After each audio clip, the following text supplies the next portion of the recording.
नमस्कार दोस्तों, तो आज हम बात करने वाले हैं चंद्र मिशन यानी कि चंद्रयान 3 के बारे में।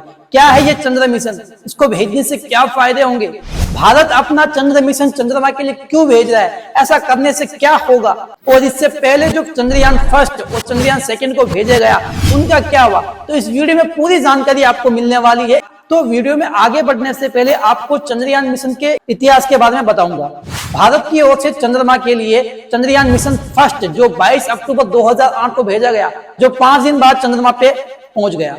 इसके बाद 2019 में चंद्रयान मिशन 2 को भेजा गया, जिसमें कुछ तकनीकी गड़बड़ी के कारण वो मिशन फेल हो गया। लेकिन अब भारत पूरी तैयारी के साथ जो भी मिशन चंद्रयान 2 में गड़बड़ी हुई थी उन सभी को देखते हुए और उनमें अच्छा सुधार करते हुए मिशन चंद्रयान 3 को लॉन्च किया है। और आपको बता दें कि चंद्रमा की सतह पे चंद्रयान का लैंडर और रोवर को उतारने वाला भारत अब चौथा स्थान बन जाएगा।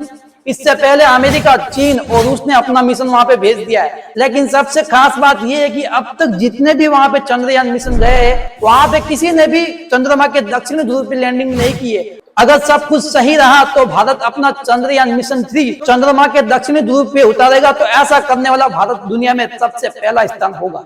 और अगर सब कुछ सही रहा तो ये लगभग 45 दिन बाद चंद्रमा पे पहुंच जाएगा, यानी 23 या 24 अगस्त को ये सुरक्षित चंद्रमा की सतह पे पहुंच जाएगा। इस मिशन चंद्रयान 3 को लीड करने वाली रॉकेट वुमन रितु कलिदार श्रीवास्तव है, जो लखनऊ की मूल निवासी है और साल 1997 में उन्होंने इसरो ज्वाइन किया था और साल 2007 में उनको यंग साइंटिस्ट के अवार्ड से भी सम्मानित किया गया था। इसके साथ ही उन्होंने मिशन चंद्रयान फर्स्ट में भी अपनी अहम भूमिका निभाई थी। इस मिशन चंद्रयान 3 को चंद्रमा की डार्क साइड ऑफ मून पे उतारा जाएगा, जहां पर आज तक किसी ने भी अपना चंद्रयान मिशन नहीं भेजा है। अगर भारत इस मिशन में सफल होता है तो चंद्रमा के दक्षिणी ध्रुव पर अपना चंद्रयान उतारने वाला इंडिया प्रथम बन जाएगा पूरे विश्व में। इससे पहले अमेरिका, चीन और रूस ने अपना चंद्रयान वहां पे भेजा, लेकिन वो चंद्रमा के दक्षिणी ध्रुव पे अपना लैंडर और रोवर नहीं चला सके। चंद्रमा का दक्षिणी ध्रुव कभी भी पृथ्वी के सामने नहीं आता है। इसके साथ ही वहां पे कभी भी सूर्य का प्रकाश नहीं पड़ता है, इसलिए उसे डार्क साइड ऑफ मून कहा जाता है। अब बात करते हैं चंद्रयान 3 की खास बातों की। चंद्रयान 3 इतना सस्ता है कि इसके बजट से ज्यादा आजकल मूवी बनने लग जाती है। आपको बता दें कि हाल ही में बनी मूवी आदिपुरुष, जिसका बजट था 700 करोड़, उससे भी कम बजट में यानी कि 615 करोड़ में ये चंद्रयान मिशन 3 बन के रेडी हो गया। यानी कि आदिपुरुष मूवी से 85 करोड़ रुपए कम में ये चंद्रयान मिशन 3 बन के तैयार हो गया।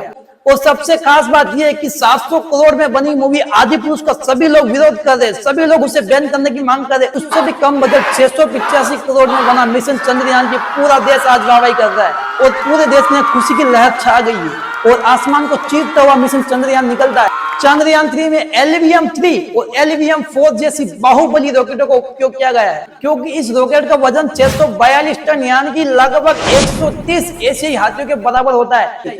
इसके साथ ही इसकी ऊंचाई कुतुब मीनार की आधी ऊंचाई से भी अधिक है, 43.5 मीटर, जहां पे कुतुब मीनार की ऊंचाई है 72 मीटर। अब बात आती है कि LVM 3 और 4 का उपयोग क्यों किया गया, क्योंकि इन रॉकेटों में शक्तिशाली प्रणोदन प्रणाली होती है जो पृथ्वी के गुरुत्वाकर्षण को काबू पाके इतने भारी उपग्रह को अंतरिक्ष में ले जाती है, जिसमें बहुत अधिक ऊर्जा की आवश्यकता होती है और इन रॉकेटों में यह ऊर्जा भरपूर है और ये भारत की सबसे भारी रॉकेट है। तो अब देखते हैं कि अभी तक कितनी तरह से यानी कितने प्रकार से चंद्र मिशन भेजे गए। तो पहले नंबर पे आता है फ्लाई बॉयज। ये चंद्रमा के पास से तो गुजरे थे लेकिन उसकी कक्षा में प्रवेश नहीं कर पाए।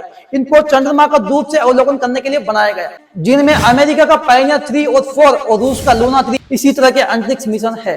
उसके बाद सेकंड नंबर पे आते हैं ऑर्बिटर। भारत का मिशन चंद्रयान फर्स्ट एक ऑर्बिटर था, जिसको चंद्रमा की कक्षा में जाके उसकी सतह और वायुमंडल का अध्ययन करने के लिए बनाया गया। ऑर्बिटर किसी ग्रह या पिंड का अध्ययन करने के लिए सबसे आसान तरीका है। इसके साथ आपको बता दें कि चंद्रयान मिशन 2 में एक ऑर्बिटर था जो अभी तक चंद्रमा की सतह से 100 मीटर ऊपर परिक्रमा कर रहा है। नंबर 3 पे आता है इम्पैक्ट मिशन। ये ऑर्बिटर का ही विस्तार रूप है। जब अंतरिक्ष यान चंद्रमा के चारों तरफ चक्कर लगाता है तब उस अंतरिक्ष यान के ऊपर मौजूद एक या अधिक उपकरण चंद्रमा की सतह पे अनियंत्रित रूप से लैंडिंग करते हैं और कुछ समय बाद ये नष्ट हो जाता है, लेकिन जब तक वो प्रभाव में रहते हैं तब तक वो चंद्रमा की सतह में जहां भी जाते हैं उस जगह की जानकारी भेजते रहते हैं। इसी तरह चंद्रयान फर्स्ट में मून इम्पैक्ट प्रोब नाम के एक उपकरण ने चंद्रमा की सतह पे अनियंत्रित लैंडिंग की थी और उसी के द्वारा भेजी गई जानकारी से पता चला कि चंद्रमा की सतह पे पानी है। उसके बाद आते हैं लैंडर्स, जिनका काम चंद्रमा की सतह पे सॉफ्ट लैंडिंग करना, लेकिन वो चंद्रमा की सतह से संपर्क में नहीं आ पाते।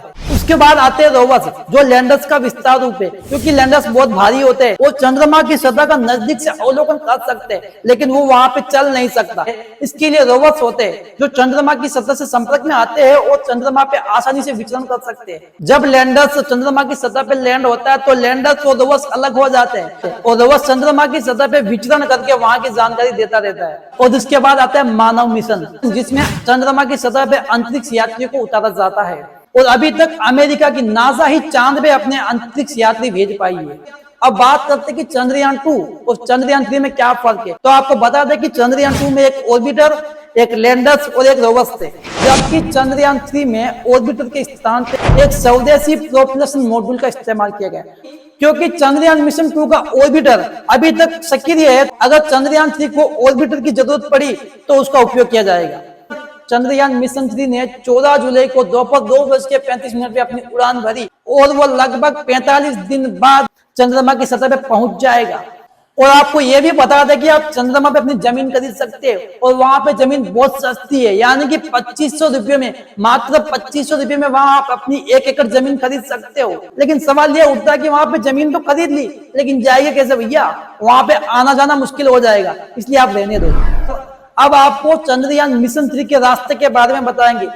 जब चंद्रयान 3 ने अपनी उड़ान भरी, उसके मात्र 16 मिनट बाद वो पृथ्वी की कक्षा में घूमने लगा, यानी कि 2:51 बाद वो पृथ्वी की कक्षा में घूमने लगा।